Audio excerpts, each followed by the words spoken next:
오늘도 눈과 뇌가 하나가 되도록 7가지 문장이 완성되는 원리를 배우면서 오늘도 주어, 동사, 목적어, 보호 문장의 배열과 이어서 6형식, 7형식까지 배워보겠습니다. 그럼 3번 본동사가 지각동사일 때입니다. 이 지각동사는 see 보다, hear 듣다, feel 느끼다, notice 알아차리다 등의 동사가 목적어, 목적 보호를 필요로 할 때 이 동사를 지각동사라고 하고, 본동사가 이렇게 지각동사일 때는 목적 보호의 자리에 to를 쓸 수 없습니다. 그리고 목적어와 목적 보호의 관계가 능동일 때는 동사 원형과 ing를 쓰고, 수동일 때는 pp를 씁니다. 해석은 보다를 대표뜻으로 적어보면 지각동사를 보다, 목적어를 주어처럼 이나 가를 붙여서 하고, 목적 보호가 능동일 때는 뭐뭐 하는 것을 이렇게 하고, 수동일 때는 뭐뭐 되는 것을 이렇게 공식처럼 할 수 있습니다. 그래서 예문의 정답은 크로싱이 되고, 해석을 지각동사의 공식에 맞춰서 보면 그는 봤다, 그녀가 건너는 것을, 강을 이렇게 할 수 있습니다. 그 다음은 참고에 있는 get을 보면 get이라는 동사가 목적어, 목적 보호의 구조로 문장이 배열될 때 이 get은 일반 동사니까 목적 보호 자리에 to를 꼭 써야만 되고, 이 목적어와 목적 보호의 관계가 능동일 때는 to 부정사와 ing를 쓸 수 있고, 수동일 때는 pp를 씁니다. 그리고 해석은 get을 하다로 해석하고, 목적어를 주어처럼 이나 가를 붙여서 해석할 수 있고, 목적 보호가 능동일 때는 뭐뭐 하도록 이라고 해석하고, 수동일 때는 뭐뭐 되도록 이렇게 공식처럼 해석할 수 있습니다. 그럼 예문을 보면 get이 일반 동사이고 목적어와 목적 보호가 능동의 관계에 있으니까 to go가 답이 될 수 있습니다. 저번에도 말씀드렸지만 이 get이라는 동사를 준사역 이렇게 생각해서 동사의 개념을 무너뜨리면 안 됩니다. 시키다의 뜻을 가진다고 해서 다 사역 동사가 되는 건 아니고, 목적 보호 자리에 이렇게 ing나 pp가 오는 동사는 get 말고도 많습니다. 그러니까 개념의 통일성을 흔드는 용어를 써서 혼동할 필요가 없습니다. 그리고 2번에서 have나 get 다음에 목적어와 목적 보호 자리에 pp가 오는 경우를 보면 해석에 주의를 해야 합니다.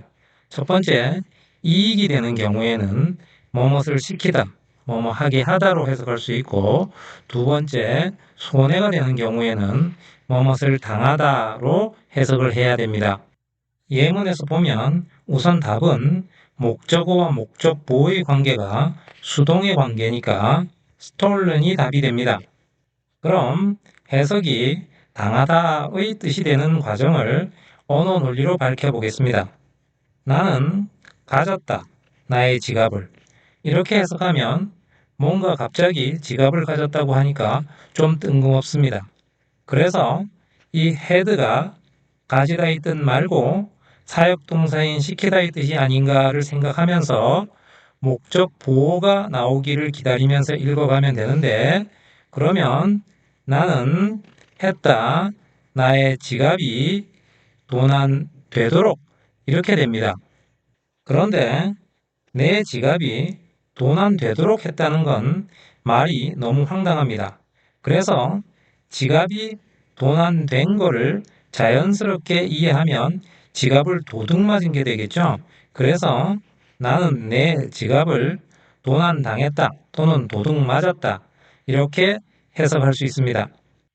제가 예문 해석을 할 때마다 이렇게 계속해서 뇌에서 수정되는 과정을 설명하면서 해석을 하고 있는데 이걸 잘 이해해야 배운 문법을 해석에 바로 적용해서 쓸 수가 있습니다.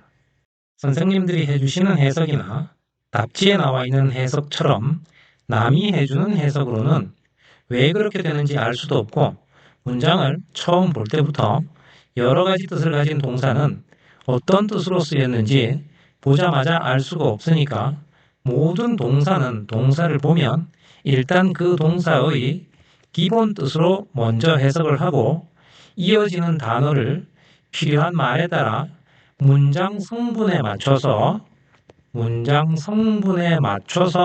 배열을 하면 되는 겁니다. 이렇게 하는 해석은 뇌가 눈을 통해서 앞에서부터 인식한 단어를 다시 한국말에 맞춰 뒤에서부터 창작하며 단어 조합을 하는 것과는 차원이 다른 겁니다. 그럼 다음 페이지에서 주어, 동사, 부사어로 배열되어 있는 문장을 배워보겠습니다. 우리는 보통 부사는 문장 성분이 아니라고 배우는데 그냥 ly가 붙어 있는 부사가 아니고 이 문장 성분이 되는 부사어는 문장에서 없으면 문장이 완성되지 않는 그런 단어입니다.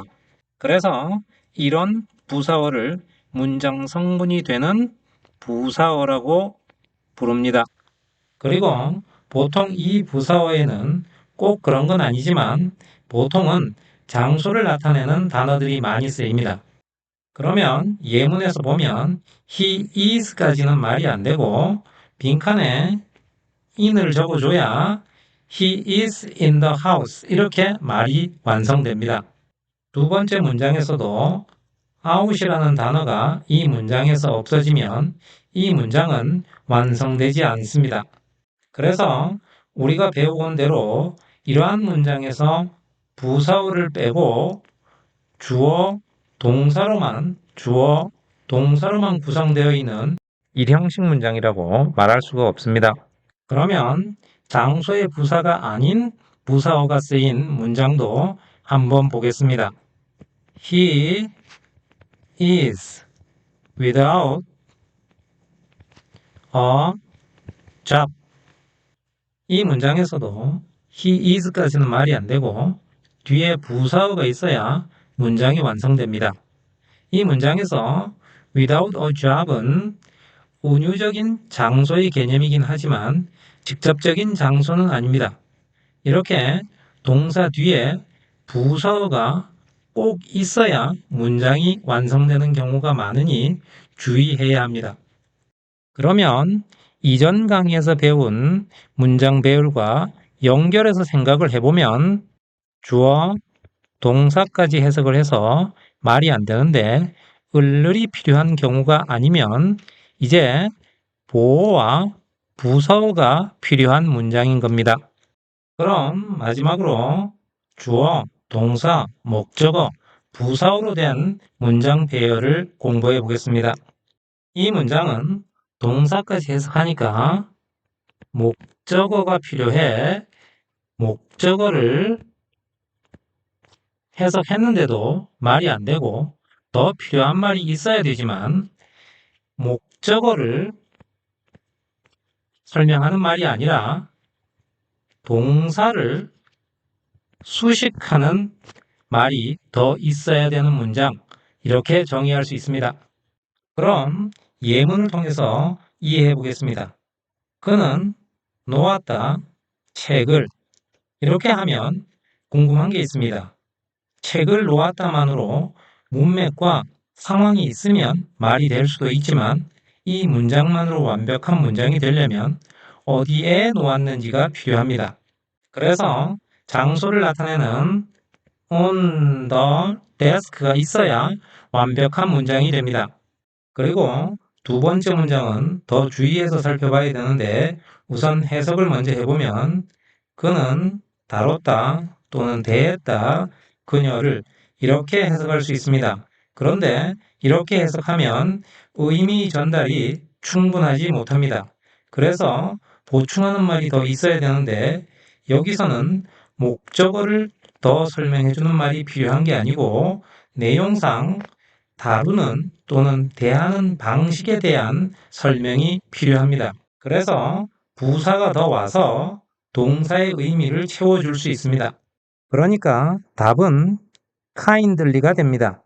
그러면 해석은 그는 대했다 그녀를 친절하게 이렇게 해석할 수 있습니다. 이렇게 7번째 문장 구조까지 봤는데 영어 문장이 이렇게 7가지만 있는 건 아닙니다. 홈비라는 학자는 문장을 25형식으로 나누고 이게 53개의 형태까지 확장되기도 합니다. 그러나 거의 대부분의 문장은 우리가 오늘까지 공부한 7개의 단순화된 구조로 언어 논리를 이해할 수 있습니다. 그리고 이건 최소한의 방식이니까 기존의 5형식은 잊어버리고 이제 제가 강의한 7가지 문장이 언어 논리로 구성되는 방식과 한글이 결합되는 원리를 반복해서 공부해 보세요. 그러면 7가지 문장 배열이 다양하게 섞여 있는 좀 긴 문장 하나 해보겠습니다. 좀 길어서 미리 적어놨습니다. 이 문장을 영어 어순에 한글을 입혀보면 우리 학생들은 찾았다. 이 강의 프로그램을 이렇게 되는데 이게 말이 되려면 문맥이 있던가 뒤에 어디에서 찾았는지 장소가 있어야 뜻이 잘 통합니다. 일단 문맥은 없으니까 뒤에 장소가 있던가 아니면 우리가 앞에서 배운 found가 찾다의 뜻이 아니고 알다, 생각하다, 발견하다 이런 뜻일 수가 있습니다. 이걸 염두에 두고 계속 읽어나가면 우리의 학생들은 찾았다. 이 강의 프로그램을 만드는 그들을 이렇게 되는데 이 make them 이 부분도 말이 안 되니까 make 뒤에 보충하는 말이 더 필요합니다. 그런데 동사 원형이 있으니까 make가 사역 동사인 거죠. 그래서 여기를 다시 해보면 만드는 그들이 느끼도록 이렇게 되는데 이 feel 다음에 명사가 아니고 형용사가 나와 있습니다.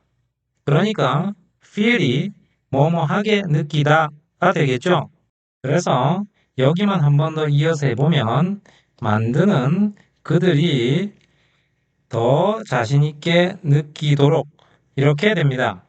그럼 이제 found의 뜻을 완성시켜줘야 되는데 뒤에 나와 있는 단어가 장소가 아니고 그냥 명사가 나와 있으니까 보어인 거죠. 그래서 found는 알다의 뜻이 되는 겁니다. 그러면 이 모든 걸 연결해서 해석을 해보면 우리 학생들은 알았다. 이 강의 프로그램이 만드는 그들을 더 자신있게 중요한 단계라는 것을 향상시키는 데 그들의 영어 실력을 이렇게 됩니다. 문장이 길고 어렵죠?